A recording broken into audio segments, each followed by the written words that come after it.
Pembahasan pertama adalah mengenai pengertian bencana alam.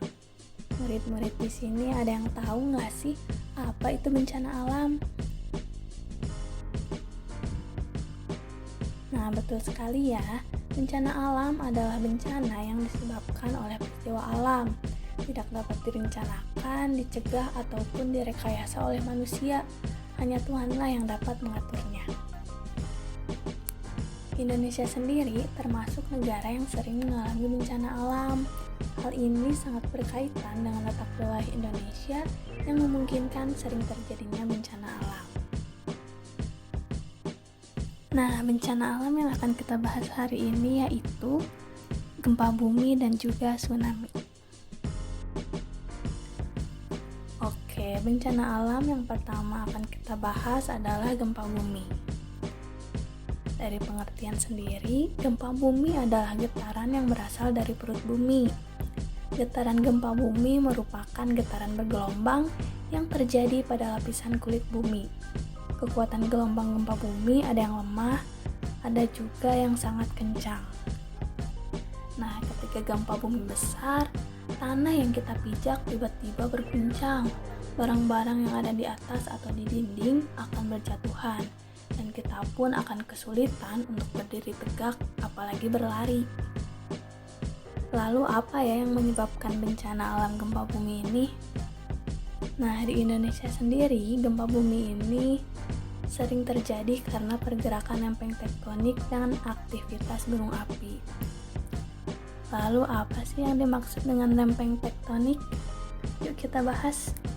Lempeng tektonik adalah lempeng batuan yang bergerak yang terdapat di dalam kulit bumi. Nah, gempa bumi akibat dari lempeng tektonik ini terjadi apabila kedua lempeng bertumbukan dan salah satu lempeng menunjam ke bawah lempeng yang lain. Nah, selain gempa bumi tektonik, gempa di Indonesia juga terjadi karena peristiwa gunung meletus. Pergerakan magma di dalam perut gunung dapat menimbulkan getaran gempa bumi. Akan tetapi, getaran hanya dapat dirasakan di sekitar gunung saja. Gempa yang diakibatkan oleh meletusnya gunung berapi disebut gempa vulkanik. Lalu, tindakan apa saja yang dapat kita lakukan saat menghadapi gempa bumi? Ketika kita berada di dalam rumah atau gedung dan tiba-tiba terjadi gempa, segeralah melindungi diri, terutama bagian kepala.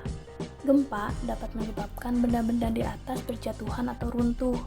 Lindungilah kepala dengan bantal, buku, tas, atau apapun. Dan masuklah ke kolong yang bagian atasnya kuat, seperti tempat tidur dan meja kayu. Ketika guncangan gempa mulai mereda, segeralah berlari keluar gedung.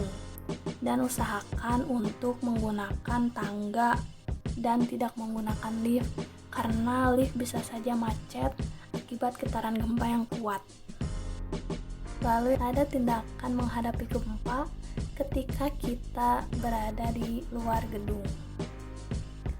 Bahaya gempa bumi saat kita berada di luar gedung adalah tertimpa reruntuhan bangunan, papan reklame, pecahan kaca, dan lainnya. Hal yang harus kita lakukan adalah melindungi kepala, lalu segeralah berlari menuju tempat yang lapang. Jangan berdiri di dekat tiang, tembok, dan pagar, karena sewaktu-waktu dapat runtuh. Bencana alam selanjutnya yang akan kita bahas adalah tsunami. Murid-murid di sini tahu nggak sih pengertian tsunami? Tsunami berasal dari bahasa Jepang yang memiliki arti gelombang pelabuhan. Masyarakat Jepang menyebutnya demikian karena gelombang tsunami baru dapat dilihat dan dirasakan dahsyatnya ketika telah mencapai pelabuhan. Tsunami sendiri merupakan gelombang raksasa yang terjadi karena adanya pergerakan di dasar laut. Salah satu contoh pergerakan di dasar laut adalah gempa bumi di dasar laut. Selanjutnya ada penyebab tsunami. Gelombang tsunami dapat disebabkan oleh beberapa hal. Yang pertama, tsunami disebabkan karena terjadinya gempa di dasar laut. Tsunami yang disebabkan oleh gempa bumi terjadi karena patahan lempeng di dasar laut bergerak ke atas atau turun ke bawah secara tiba-tiba. Akibatnya, air di permukaan akan surut karena tersedot ke bagian yang patah. Sesaat kemudian, air akan menghempas kembali, mengalir dan menghasilkan gelombang besar atau tsunami. Penyebab tsunami yang kedua adalah karena longsor. Longsor terjadi karena runtuhnya material dalam jumlah besar ke laut. Misalnya, runtuhnya lereng-lereng di dalam laut. Material yang runtuh menyebabkan entakan secara tiba-tiba, lalu air di permukaan akan terhempas. Hempasan air laut inilah yang menyebabkan terjadinya gelombang tsunami. Nah, selain karena gempa dan longsor, gelombang tsunami juga dapat disebabkan oleh letusan gunung api.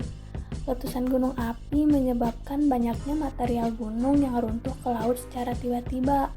Runtuhan gunung api menyebabkan air laut bergerak, dan demikian timbullah gelombang atau ombak yang cukup besar. Nah, bagaimana anak-anak pembelajaran kali ini? Semoga anak-anak semua mengerti ya, dan tujuan pembelajaran kita kali ini dapat tercapai, dan juga pembelajaran kali ini dapat dimanfaatkan dalam kehidupan kita sehari-hari. Akhir kata, izinkan Ibu untuk pamit undur diri. Wassalamualaikum warahmatullahi wabarakatuh.